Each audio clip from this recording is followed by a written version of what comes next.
not the pick. Alright, well. Jax would be so valuable because not only does he straighten up Camille and Volibear, Volibear can't really gank Camille, or Volibear can't really gank for Camille. Jax is just so effective against both. He scales, pushes back Camille, very effective even against Kog'Maw in the later stages. Just all around, so much insane value, but they opt for a Mordekaiser instead. So the thing is that at 2.5 items, Kog'Maw gets Death Realmed, and then he tells Mordekaiser that you're actually stuck in here with me, not the other way around. Yeah. I mean, Mordekaiser only really has one Death Realm target in mid to late transition. So a lot of people look at this and they're like, well, he's being picked for his Death Realm activation. And with Olaf, you can do the thing where you try to rush Soul Point, and then you Death Realm the enemy jungler, and then you keep them in. But that's a very gimmicky approach to things. The LeBlanc is very, very off-theme with KT's comp. It's not really on par with what all the other champions are trying to do. It's really just thrown in there in a very bizarre way. So we'll see what Kuro manages to do with it, but that's definitely the red flag of the KT team composition, where everything else is just guaranteeing that Kog'Maw basically pogs off on the opponents. Okay, that's one way to put it. I don't know about the Mordekaiser too. He's 4-11, and he pretty much fell off in terms of presence here. Once 10-13 rolled around, a couple of teams tried to play him, and he just got bopped. And then we just stopped seeing him. But here he is again, back once again for game number 1 of KT up against T1. Canna gonna try to make it happen with the Conqueror Mord up top. And it is, of course, going to be that lethality. Varus coming in, just taking a look at some of the runes, making sure we don't see anything too strange. I really like the Volibear skin that bonO is going for. It's going to be Grasp of the Undying on SoHwan. And there are a lot of squishies on the enemy team. You can also proc that quite often against Canna inside of laning phase. Yeah, I mean, he's probably going to be having some fun up there, especially once he gets a couple of items. Don't know if the Mordekaiser is really going to stand up to him. Aiming with Comet is very interesting. I actually, is he just going to go AP Kog'Maw from bottom lane? From bot lane. I mean, it certainly looks like it, right? We don't. And, yeah, I'm just trying to take it away. He's got presence of mind too. I mean, this does look like pretty straight up AP Kog'Maw. Yeah.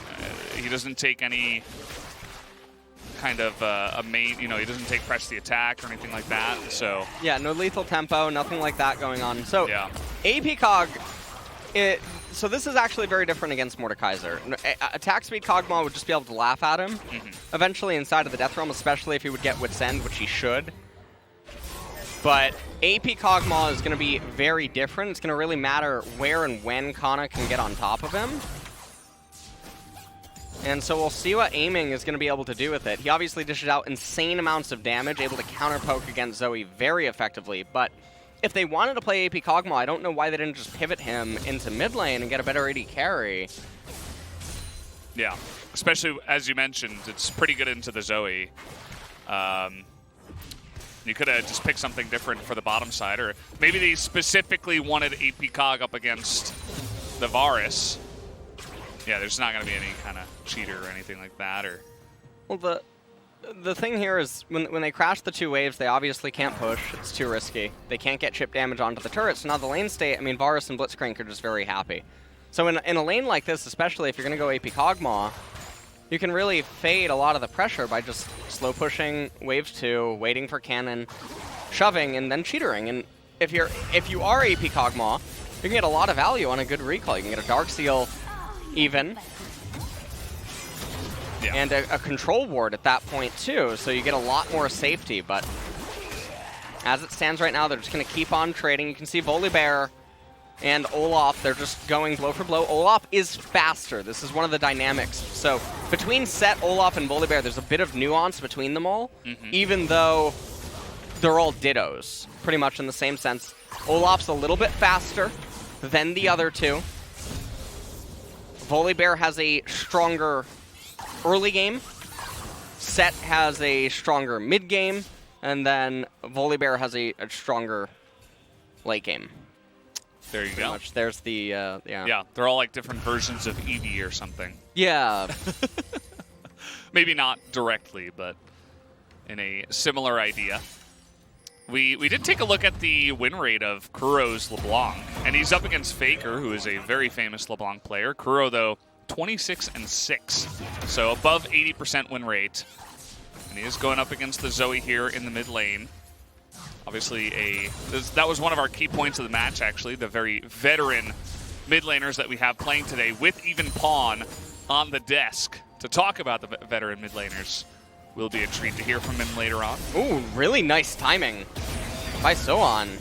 Getting so much value, and Canna's gonna miss the cannon. Unlucky. That's what we call that.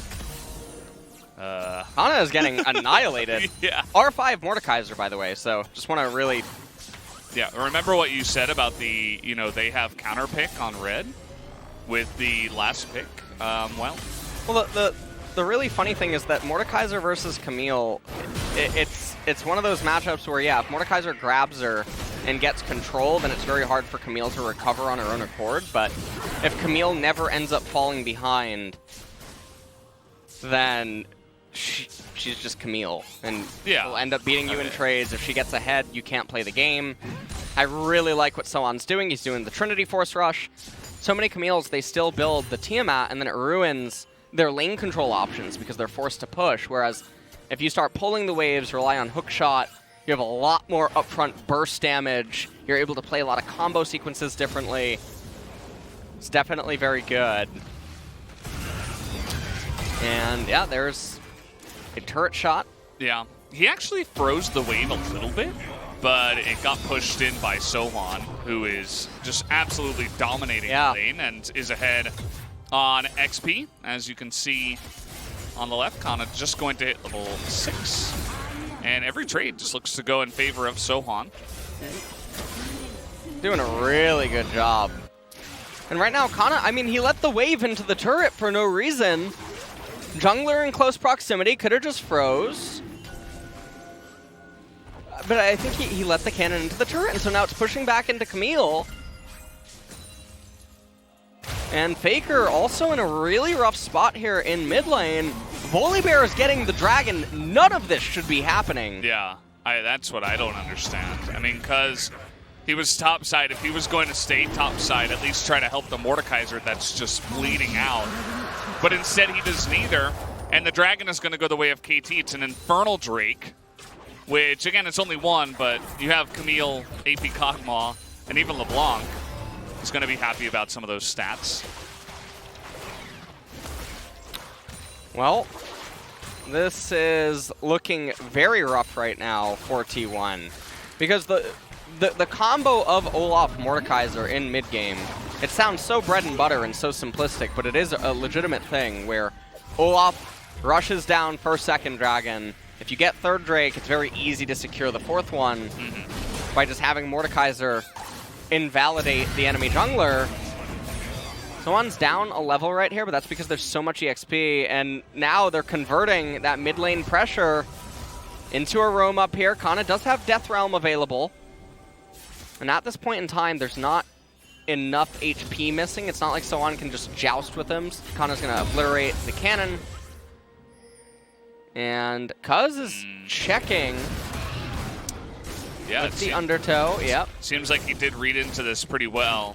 bonO, though, is going to charge on in, and it is going to go the way of Cuzz, so that will not be an effective steal. Faker coming on over, but Blast Plant in position. Yeah. The KT Blast Plant. Cuzz does get the red buff, so it's a very big victory for him, because bonO, honestly, he's sinning right now. You see 6 camps up inside of the jungle. What the heck? Yeah. That was my filter, by the way. I had to really work on that one. What the darn tootin'? Well, he's going to forego any of those camps as well. He's going to pick up the Rift Herald here. Kuro comes over, and this might actually be an opportunity for T1 to try to punish, because Canna can still Death Realm, but the TP is going to come in from AP Cog. And no TP available here for Teddy, so I think T1 is just going to let this one go. KT have committed a lot more to taking this objective. Very similar to the trades we have seen a lot in the past, as Teddy is going to get a lot of solo XP and gold down on the bottom side. Yeah, and so KT is the scaling team that was pretty much winning out everywhere. Actually rotates for the Herald, they commit very heavy to it, and in doing so, I mean, they lose an equal amount of gold just in the bot wave. So we'll see where they end up utilizing the Rift Herald in order to convert into turret plates, but overall, I mean, the game state is still very good for them. The Camille is sitting pretty up there in top lane. I mean, they're just playing ping pong over and over and over. And if you're an avid viewer of the LCK, you've probably heard me mauled about this many times, that the laners are not doing anything to try to get any sort of an edge. And I think that a lot of this comes into, you don't want to be the person that loses in pro play. Yeah. And one of the added pressures is that there are academy players for pretty much every team. And you don't want to be performing poorly because then you get replaced. I mean, just look at LM coming in for Cuzz in recent times. So a lot of players would rather just play ping pong over and over and over. Here we go. Yeah, they're going to look for the hook here, and they're just going to get both of them in one. As TusiN says, well, I'm not even going to flash, as well. That was not on point, but aiming did have flash. And so it will just be the one kill onto the Catfish with a big rotation down bottom side from T1. It's a really big victory for them. They have Umbral Glaive already on Varus. They only had to expend their exhaust on trying to do that. They also got the exhaust out of TusiN, so definitely not bad by any means. Mountain Drake's coming up in a minute. Yeah, maybe they'll be able to roll it into something more. Cuzz able to come in here and steal some of those camps that bonO is very reluctant to take himself. And just even up the amount of CS so far. A lot of focus down on the bottom side right now from T1. Oh, aiming is so low. Oh, what? I guess he never went back. Oh, he nearly died. And up at the top side, here's Canna just going to get the solo kill. Not sure how that happened, as maybe SoHwan went a little bit too deep that time around. Faker has the flash available, and, well, just going to use that one to put more pressure and make sure that everybody's out of that lane. And all of a sudden, T1 are kind of running away with this, although bonO is going to put down this Rift Herald in mid. And so Kuro is going to get a bit of gold here from these turret plates. Let's see how many. And I think it should take one more swipe, right? Yeah, he will get the last, from the minions, the spellcasters. And that was a very fortunate timing series of events. So KT, they're down now 1,500. Cuzz is the one starting up this Mountain Drake, and this is very big for them to pick up and everything that just unfolded here. So not sure how SoHwan got solo killed, how he found himself in that situation. We do know that Canna did expend his flash in order to do it. So something must have happened. And let's just take a look at this. The lane state is in an awful position, so you'd have to go 30 seconds back in time to see how it arrived at this. And then KT just grading really, really hard. And honestly, a lot of the some of the lane stuff is a byproduct of that random Herald rotation. So if we take a look at what's happening here, Death Realm, flash forward, Camille doesn't really have anywhere to go. How about that? I got her. Yeah. So it does end up being that just once you get her in the Death Realm, you are able to put on a bit of pressure. Had the Haunting guys at that point, but Camille might have to hold on to that, as we do have a nice little grab on a TusiN, as he's going to go down again. And that was just a straight-up kill. There was no flash here on TusiN, and Teddy just walked up to him as they were seemingly clearing a ward and took his life. And they're going to crash the minion wave right now. They can threaten with Blitzcrank.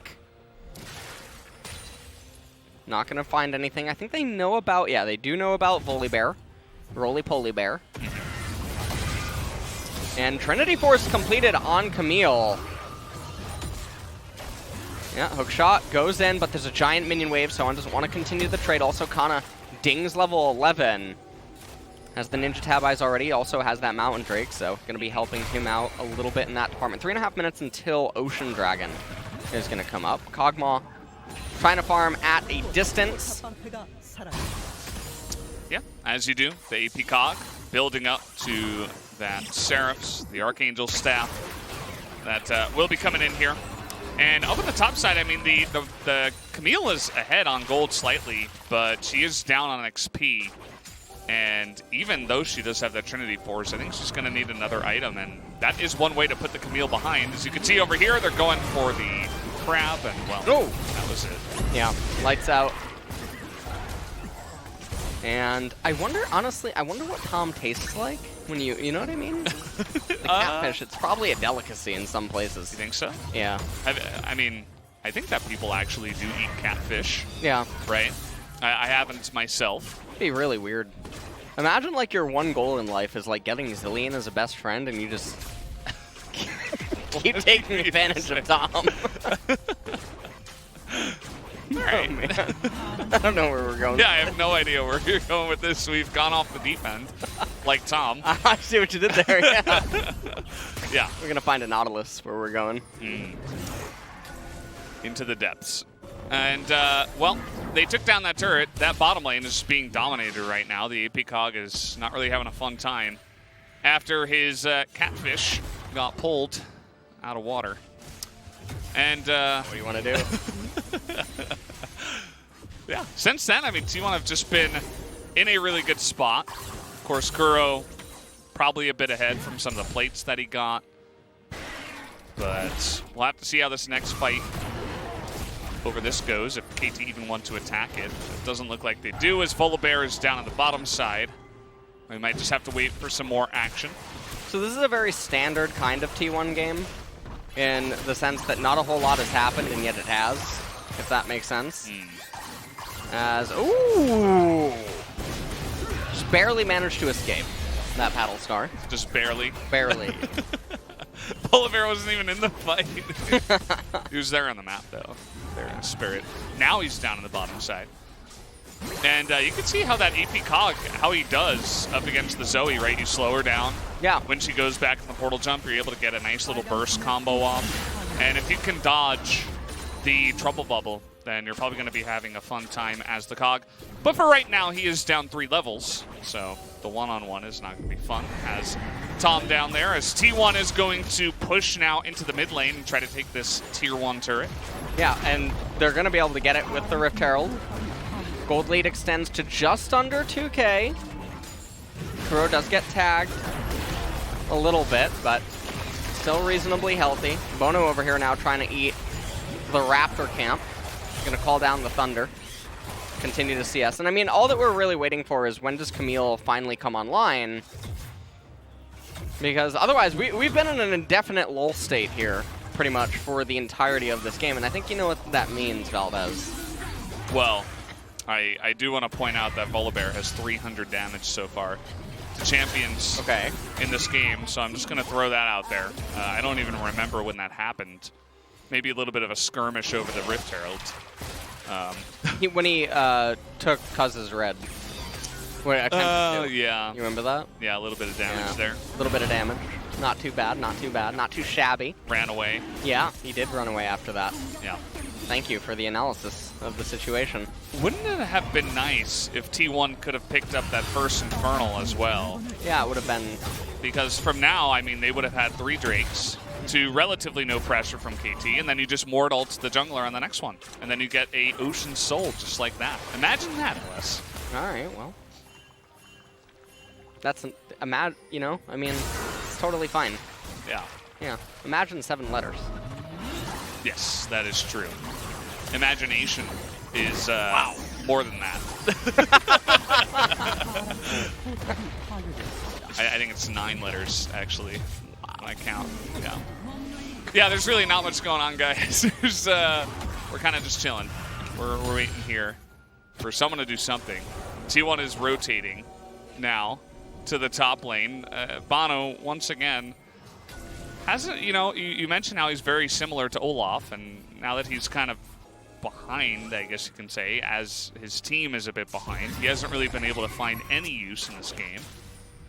We'll have to wait for those team fights later on. I mean, what we're ultimately waiting for here, Kog'Maw's going to end up going Rylai's as his second item, because they're, well, He could also go Leandri's because there are some HP stackers in the sense that Blitzcrank builds HP a little bit, Olaf and Mordekaiser. You could go Leandri's, but Rylai's inside of the team fights, and I guess as a poke would probably be okay as well. Oh! So, yeah. Got tagged just a little bit. That was a very aggressive chain of corruption. Yeah. It seemed like Kuro's got to be careful. And now the wave could be frozen. No? Okay. No, Mordekaiser has a big mace, and what he does is he slams it on the ground. We have to shove these 5 minions back into LeBlanc so that she can get some gold. Okay. So that she can shove it back into him. That's the never-ending cycle of life. No doubt. Yeah. That is League of Legends in life. There it is. See, LeBlanc did it. Now ready? She's going to get more minions that she wouldn't have got before. No, she's going to recall. Okay, now the wave is coming into LeBlanc. So LeBlanc could now freeze down in bottom, and Mordekaiser would not. Well, Mord could either. Well, because you can't group. There's no objective, right? There's no way to siege. There's no way to do anything. There's no Baron. Even when Baron is up, T1 can't just do it, right? So Mordekaiser just took some camps away from Olaf, and now the bottom wave is coming into Camille. She's running over Matt as she's, fast as she possibly can. She's going to shove it immediately so that Mordekaiser can get some of these minions. And we got some action on the left-hand side. Yeah, well, the blue was nearly stolen, but Kuro was able to lock that down. And look, I mean, obviously we talk about this quite a lot on the broadcast, but in a game where literally kills are not existing, and some people might be wondering, well, there's a reason that kills aren't existing. No, there's not.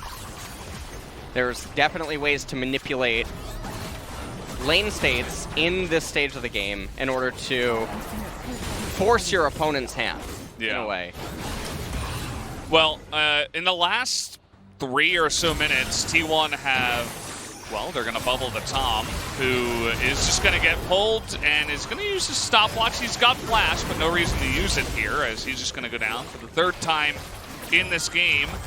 That is a very awkward spot for Faker to be in, but this time on the distortion from Kuro. We got a bit of a trade down in the bottom side. Canna. Oh, obliterate strike miss. Yeah, but he's got that big shield, and actually SoHwan is going to try to get away. He's going to miss on the sweep. The flash is predicted as SoHwan is running away quite well, but now the rest of T1 is coming on down, and KT is not running at the Baron. Well, okay. There you go. Putting up the Pengu right before taking the kill.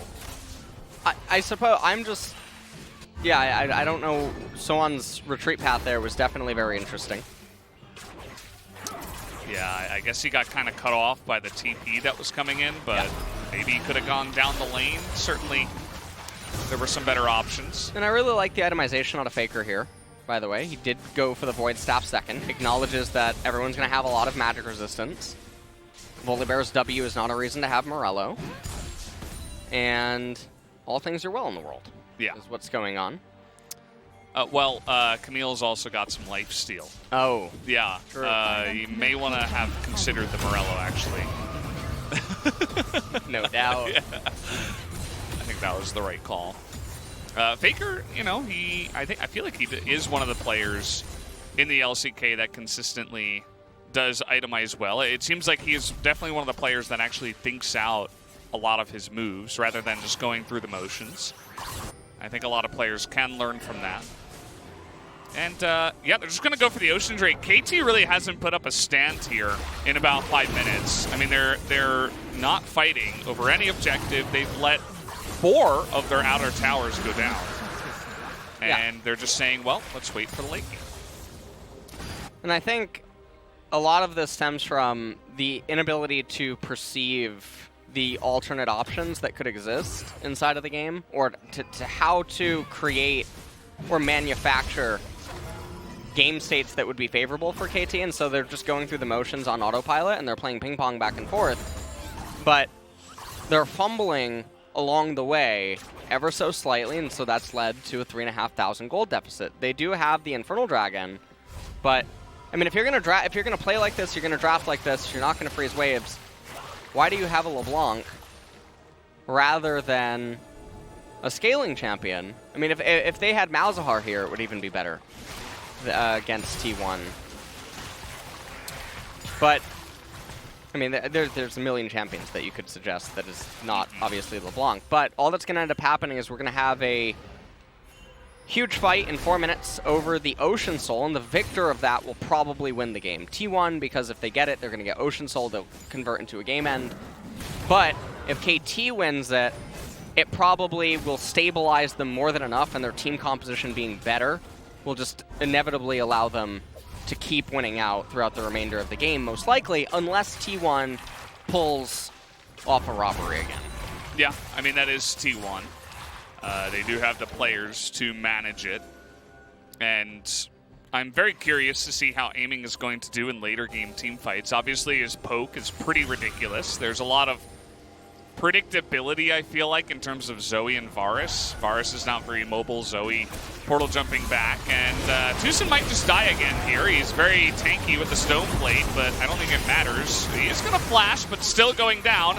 And now Kog is left in the back line, and Baker going to go in and pick up the kill and the flash. Just flashes away, and that is going to be another 2 kills to T1. They don't have the Baron, but they're still just going to push down the mid lane and try to take this inhibitor. Yeah, and I mean, this is just looking like it could even be the end of the game, depending on... Well, no, it looks like they're not going to go for it. But depending on what KT would end up doing, they could definitely end up just getting Blitzcrank pulled, and things could continue to snowball. But they're going to back off for now. 5,000 gold lead. Don't know what Kuro's doing. He ends up spotting them out. Checks their vision. T1 are just retreating 2 minutes until Ocean comes up. And it's very hard to imagine what is going to end up going on here. So let's take a look at this. And I mean, everything is just working out so well. Effort's doing such a good job on the Blitzcrank. But you have to also ask yourself the question, why is KT here in this? I mean, TusiN was leading the charge. He put down a control ward, and he's like, oh, look, a piece of candy. He walks over to it. A cake. Yeah, a cake. Sorry. Got to stay up to date with current memes. And he walks in front of the minions. He has no support from his team right now. They're very far behind. Definitely does feel like TusiN, unfortunately, is a little bit off today, as they're going to try to get this 3-on-1 eventually down onto Canna. SoHwan has to flash there. In comes the Varus. SoHwan gets so low, and actually it's going to get devoured, but here's the rest of T1 trying to challenge in here. SoHwan very low, and that is a massive amount of AoE coming in. And they're just going to try to run at Kuro. They can't quite get onto him just yet, but picking up the flash, it is going to be enough. That was a really sweet timed stopwatch, and Baker is going to survive. And that's the end of the game. That's it. There you go. So T1 are going to walk away. 12-1 is the game score. And it really felt like nothing happened. Yeah, that game was really weird, man. This is one of the weirdest games we've had in the LCK, I think, in 2020. Yeah, it was kind of like nothing happened until they had a little fight. He's not going to actually Hex Flash. Okay, they're going to kill TusiN again. That's not very nice.